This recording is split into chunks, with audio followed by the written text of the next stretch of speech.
आजचा हा दिवस आमच्या सगळ्यांसाठीच अतिशय आनंदाचा दिवस आहे, कारण 17 ऑगस्टला राज्याचे सन्मान्य मुख्यमंत्री आणि दोन्ही उपमुख्यमंत्र्यांच्या मार्गदर्शनाखाली राज्यस्तरीय वितरणाचा पहिला वचनपूर्ती सोहळा आपण आयोजित केला आणि त्या वचनपूर्ती सोहळ्यामध्ये 1,07,00,000 पेक्षा अधिक महिलांना आपण 3,000 इतका जो लाभ आहे तो जुलै आणि ऑगस्ट महिन्याचा वितरित करण्यात आला।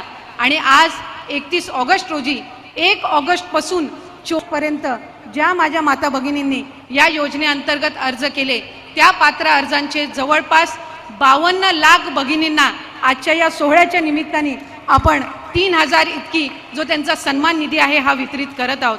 आणि खऱ्या अर्थानं 1,60,00,000 पेक्षा अधिक लाभ देणारी ही पहिली योजना देशातली ठरलेली आहे, याचा निश्चितपणाने आम्हाला सगळ्यांनाच अभिमान आहे। आज मोठ्या संख्येने इथं माझ्या माता भगिनी उपस्थित राहिल्या। खरं तर आम्ही नियोजन करत असताना साधारणपणे 40,000 इतक्या माता भगिनी उपस्थित राहतील असा आमचा आणि स्थानिक प्रशासनाचा अंदाज होता, पण जी योजना आदरणीय मुख्यमंत्री महोदयांनी आणि दोन्ही उपमुख्यमंत्री महोदयांनी आपल्यासाठी आणलेली आहे त्याचा आनंद आणि उत्साह इतका आहे की आज या पटांगणासहित आणखीन 3 सभागृह आम्हाला ऐन वेळेला त्या ठिकाणी घ्यावे लागले आणि तिथं सुद्धा माता भगिनी आज उपस्थित राहिलेल्या आहेत। साधारणपणे 60,000 पेक्षा अधिक माझ्या माता भगिनी आज या 3 लाडक्या भावांचे आभार आणि त्यांच्या समोर आनंद व्यक्त करण्यासाठी आलेले आहेत। आणि म्हणूनच खऱ्या अर्थानं पुढच्या कालावधीमध्ये सुद्धा आणखीन 1 कोटीचं उद्दिष्ट हे आपण त्या निमित्ताने ठेवलेलं आहे आणि सप्टेंबर महिन्यातले अर्ज सुद्धा आम्हाला प्राप्त व्हायला सुरुवात झालेली आहे। आणि जे उद्दिष्ट आपण महायुतीच्या सरकारने ठेवलेलं आहे की आपल्याला 2.5 कोटी महिलांना सक्षम करायचं आहे, तो 2.5 कोटीचा टप्पा हा लवकरात लवकरच आपल्या मार्फत त्या ठिकाणी पार केला जाणार आहे, याचा एक विशेष आनंद त्या निमित्ताने आहे। अनेकींचे आम्ही मतं जाणून घेतली, बऱ्याच जणींनी आमच्याकडे आनंद व्यक्त केला। आज सकाळी साहेब नागपूर विभागातील आपण 5.25 लाख महिलांना आपण आज सकाळी त्या ठिकाणी त्यांचा जो सन्मान निधी आहे तो वितरित केला आणि त्यांच्या सगळ्याच जणींकडून आपल्या सगळ्यांचे आपल्या तिघांचे प्रामुख्याने आभार मानले जात आहेत। आणि खऱ्या अर्थानं विभाग म्हणून ही महत्त्वाकांक्षी योजना आम्हाला आज राबवायला मिळाली, याचा निश्चितच आम्हाला आनंद आणि अभिमान आहे। पुढच्या कालावधीमध्ये अधिक चांगल्यारीत्या ही योजना आणखीन लाभार्थ्यांपर्यंत पोहोचवण्याचं काम हे विभागामार्फत करण्यात येईल। आज महिला व बालविकास विभागाअंतर्गत या व्यतिरिक्त पिंक रिक्षाची योजना साहेब आपण घोषित केलेली आहे आणि राज्यातील 17 महानगरपालिकांमध्ये 10,000 पिंक रिक्षा या आपण त्या ठिकाणी उपलब्ध करून देणार आहोत, जेणेकरून 10,000 महिलांना रोजगारी मिळणार आहे आणि त्या रिक्षांमधून प्रवास करत असणाऱ्या माझ्या माता भगिनींना सुद्धा सुरक्षित वाटणार आहे। नागपूर महानगरपालिका क्षेत्रामध्ये 1400 पिंक रिक्षा या आपण उपलब्ध करून देणार आहोत, त्याच्यातून माझ्या माता भगिनींना रोजगारी मिळेल आणि त्या पिंक रिक्षामधून प्रवास करणाऱ्या माता भगिनींना सुरक्षिततेचं वातावरण निश्चितपणाने अधिकरित्या जाणवणार आहे।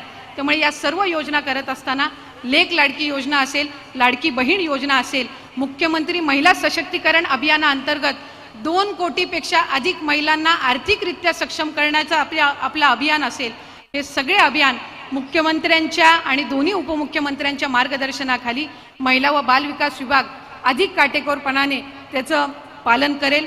अनेक जण यावर टीका करत आहेत, पण जे टीका करणारे आहेत ते सुद्धा आपल्या नावाने नाही तर स्वतःच्या नावाने बॅनर लावून तिथं फॉर्म भरतायत। काहींनी साहेब हाही प्रयत्न केला की चुकीचे अर्ज भरून कसा या माता भगिनींचा लाभ अडवता येईल, हा सुद्धा प्रयत्न करण्यात आलेला आहे।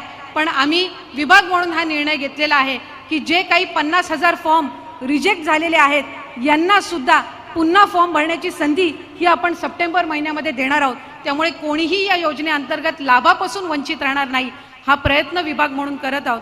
त्याचबरोबर माझ्या अंगणवाडी सेविका, माझ्या मदतनीस यांनी जी मेहनत या योजनेमध्ये घेतलेली आहे ती उल्लेखनीय आहे आणि म्हणूनच नवरात्राच्या पार्श्वभूमीवर जे इन्सेंटिव्ह आपण या योजनेअंतर्गत देत आहोत ते सुद्धा देण्याचं प्रयोजन हे आम्ही नवरात्रीच्या पार्श्वभूमीवर करत आहोत।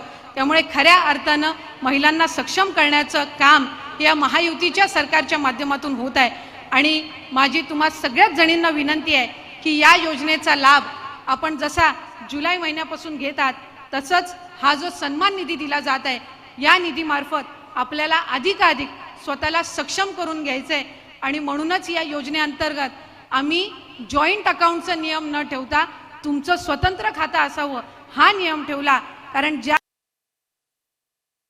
वेळेला तुमच्या स्वतंत्र खात्यावर डीबीटी येतो आणि त्याचा त्या ठिकाणी पाहायला मिळतो, त्यावेळेला तो आनंद हा आपण कुठल्याही दुसऱ्या आनंदासोबत याची तुलना करू शकत नसतो.